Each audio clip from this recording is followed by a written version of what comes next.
এনে দিয়ে হবে না। তাহলে ভাই বাদ দাও ভাই, মোর টাকা মুখ দিয়ে দাও, মুই চলে যান। মুই দায়িত্ব নেওয়ার পারি না এই প্যান্ডেল। তোর টাকা? তোর আমার কিসের টাকা?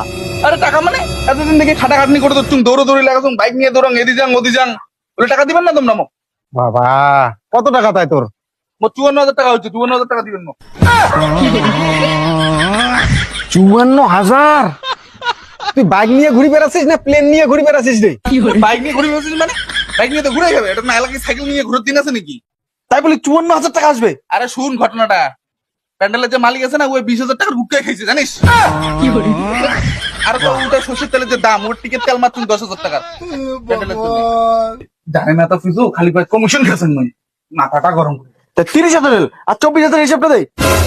24,000 মধ্যে 4,000 টাকা প্যান্ডেলক দিছুম, আর 20,000 টাকা এতদিন দেখি যে আমি খাটাখাটি লাগাছুম, ওটা নিয়ে মোটা মোর হাজিরা।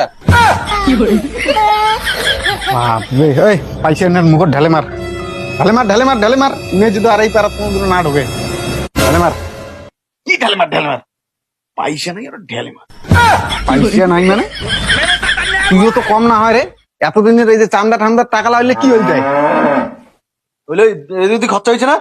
বুঝছুম তুইও শালা কমিশন খাচ্ছিস। অত শত বাদ দাও রে, যা হওয়ার হয়ে গেছে। তুই যে কেমন ধোয়া তুলসী পাতা, এটা আমার জানা আছে।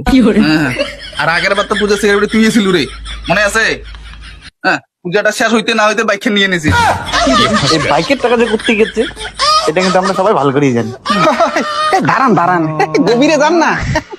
এই যা হয়েছিল ভালো বাদ দাও, আমরা তিনজনের মধ্যে এলে থাও, পুজোটা কোনো মতন নম করি, খালি কোনো মতন ছাড়ি দেই, পরে যা হিসেব টাকা হিসেব আসবে 50-50 এলা হয় কি? এই যেটা লাইনে